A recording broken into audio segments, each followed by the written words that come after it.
is up? I'm Rick, the Fat Man GM. You may or may have not have heard of me babbling and rambling on a few of the YouTube channels and Facebook channels regarding to our hobby, role-playing games in general, tabletop games, wargaming, so on, etc. I have started back when I was in my early teens. I have well over 40 years worth of experience in this hobby that we love and share. And a big part of what I like to do is go back and revisit a lot of the stuff that I have and have accumulated in my gaming career, if you will. And everything from MERP, Starfleet, from FASA, a slew of Dungeons and Dragons, and Shadowrun, Star Wars, etc., etc., etc.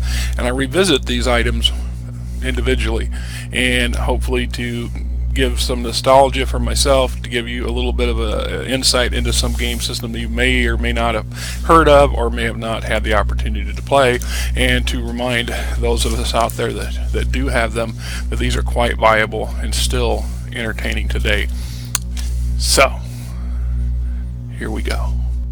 Alright, my friends, this is the Fat Man Rick coming back at you with Star Trek, the Sourcebook update from the VASA Corporation circa sometime in the 90s. Every time during that era, whenever the Star Trek would put out a new movie, or in the case of the Next Generation, they started a new TV show, the VASA came out with a Sourcebook update, or a source book of some sort that would deal with it. So this case here, this is the Star Trek IV, the Voyage home, and one of my subscribers was talking in the commentary about some various things, including the Andorians, and had mentioned that that they make an appearance in this book, and so do the Tellarites, and he's correct. I was reviewing this last week, and the privacy of well, never mind. You don't want to know. And some places are better, good places for reading and thinking in peace. It's an excellent book. There are certain. It's like the Next Generation. There's other. I don't know. It's a transitionary thing. It's the game company trying to bring in new source material and so on and so forth to the game system. So some of the older stuff gets pushed aside, and this stuff overwrites that, or overlays it, or works in conjunction with, and it can be a little chunky or choppy depending on how you want to look at it, but not necessarily a bad thing. This book has seen quite a bit of use over the years. I've read and reread this one a number of times for other reasons.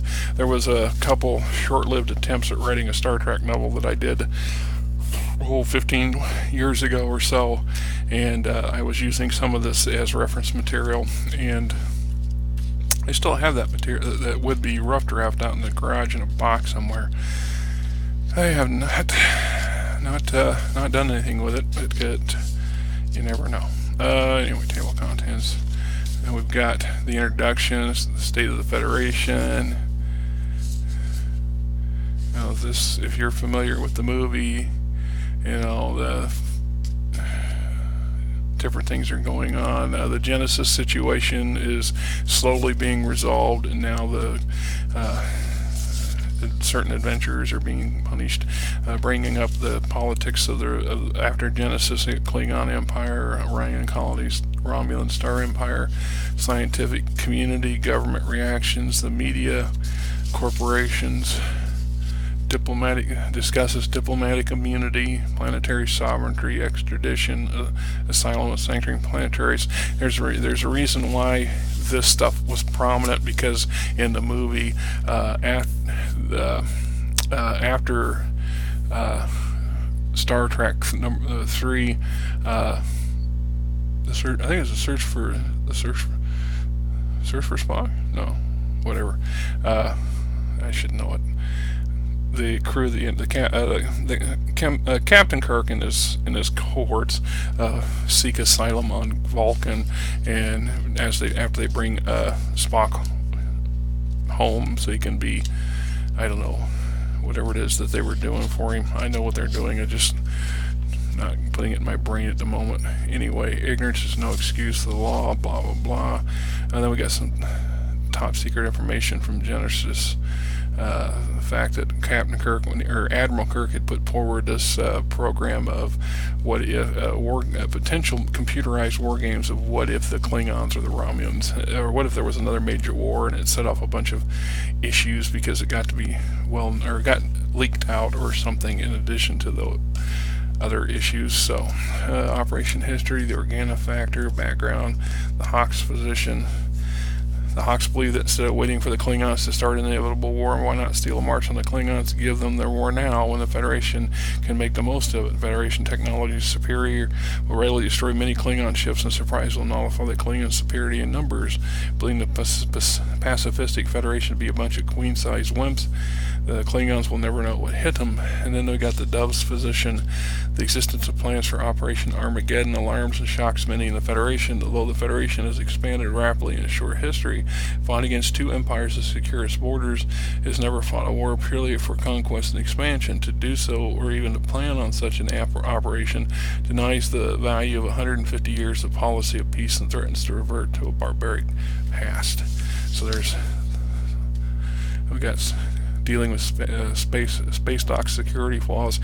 Granted that Captain Kirk and his cohorts, senior officers, had a lot of levity and freedom movement.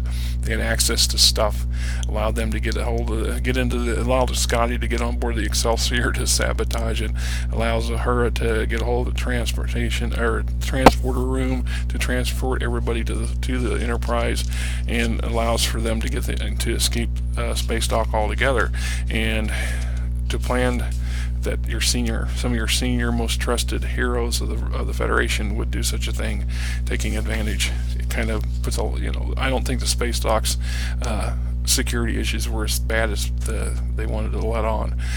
Starship theft testimonial. Genesis Project security leak. So you got a lot of background information here for what's going on in the Federation. So it's a whole new generation of Federation play if you want to go from that perspective. Starfleet military justice. And we have our timeline. What's all going on? I mean, if you're familiar with the movies, you pretty much know what the timeline is. This is just for play information. It gives you opportunities to interact and play. Alright, so then we have the introduction of at the end of the movie. We see them in the Federation Council chamber, and there's all these new aliens or different aliens, and some familiar and some we have seen in a long time. So this was basically what this is. Here's an image of a Terra light and some various. You can see that, like I said, my book is it's old. It's seen its use. I'm careful to keep everything intact. Andorian and Starfleet officer material. Acaotian, Acadian, Vulcan, Adonian. Some of these are from the cartoon series.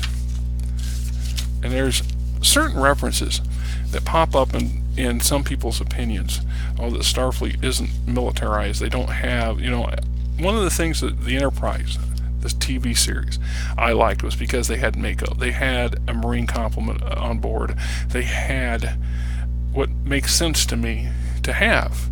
And then not have them in a lot of the other TV series, is they just rely on basically security officers and security personnel who are trained primarily as defense and not offensive people, and they're not supposed, they're trained to defend a ship and to take care of general security, not boarding actions and conducting combat situations on planets, not properly trained anyway, in my opinion. So the suggestion that Starfleet doesn't have a ground arm has come up and cropped up every now and then, and I find that to be disingenuous at best. So here is a Starfleet Marine, or the Federation's Marine Corps version. So they do have a limited number of ground forces, and then there's references in one of the other source books that there's a certain race or two that are extremely militaristic in the Federation, and they produce a very large warrior culture, unlike the Klingons in their own way. The Andorians are clearly a militaristic society, but that isn't the one they're referring to. So when they do in a conflict and they need large numbers of ground personnel, certain races step up. Humans are probably one of them, and provide that military arm as needed. So we get some more detailed information on those pictures of these character races. So this is our most comprehensive introduction to Terralites in the Iron Crown Enterprises version of Star Trek, which I always thought if they're part of the so-called 5, was 4 now according to canon, but 5 signatory races that form the Federation. You'd think in the very core book you'd have those 5 key races available in detail, right? So, and we got our basic data stats down here for the racial stats. If you go to create a character, and the other one I'm looking for, here we go, the Andorians, right? There's a nice section, but there's a lot of information here, but it's not complete. And one of the reasons it's not complete is because the races are not complete, or were not completed until a later TV series. So when Enterprise, the TV series, came out, they came out and did a much better job of giving us a view of both the Andorians and the Tellarites, but the Andorians a lot, because the Enterprise crew interacts with the Andorians quite a bit, and it's the Andorians that come to the rescue of the starship Enterprise and its crew on one occasion, when our other so-called ally, the Vulcans, did not.